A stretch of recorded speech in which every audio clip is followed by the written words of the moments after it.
नमस्कार, आप देख रहे हैं जे न्यूज़ और मैं हूं आपके साथ मोहम्मद उवैस।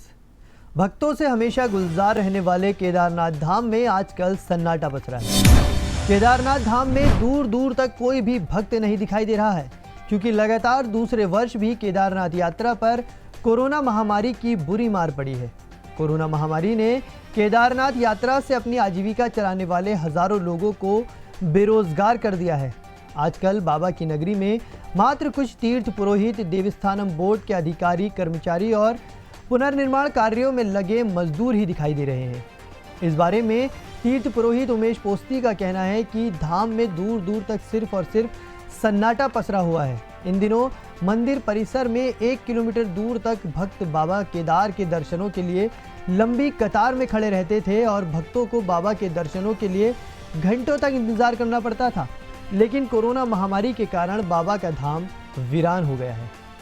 भगवान केदारनाथ जी की तपस्थली से बोल रहे हैं, जहाँ पर इन दिनों हजारों तीर्थयात्री भगवान के दर्शन अभिषेक किया करते थे।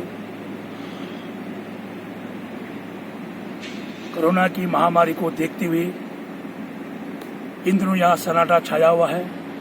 सिर्फ यहाँ पर तीर्थ समाज के लोग ही विश्व के कल्याण के लिए पूजा पाठ कर रहे हैं। वहीं रुद्रप्रयाग भाजपा जिलाध्यक्ष दिनेश उनियाल ने कहा कि कोरोना के कारण यात्रा और यहाँ के लोगों का रोजगार बुरी तरीके से प्रभावित हुआ है। केदार घाटी के लोगों का ज्यादातर रोजगार यात्रा पर ही निर्भर रहता है। ऐसे में वो सभी उम्मीद लगाए बैठे हैं कि कब सरकार चारधाम यात्रा को खोले और यहाँ तीर्थ यात्रियों का आवागमन शुरू हो, जिससे उनका रोजगार भी चल सके। उत्तराखंड सरकार ने 1 जुलाई से यात्रा खोलने का निर्णय लिया है। वो भी कोविड के जो प्रोटोकॉल हैं उसको फॉलो करते हुए यात्रा को जनपदों में रुद्रप्रयाग, उत्तरकाशी और टिहरी, चमोली जनपद के यात्रा को खोला और 15 जुलाई से जो है पूरे उत्तराखंड की यात्रा खुल जाएगी। रुद्रप्रयाग जिलाधिकारी अनुज गोयल का कहना है कि 1 जुलाई से यात्रा शुरू होने के आसार हैं।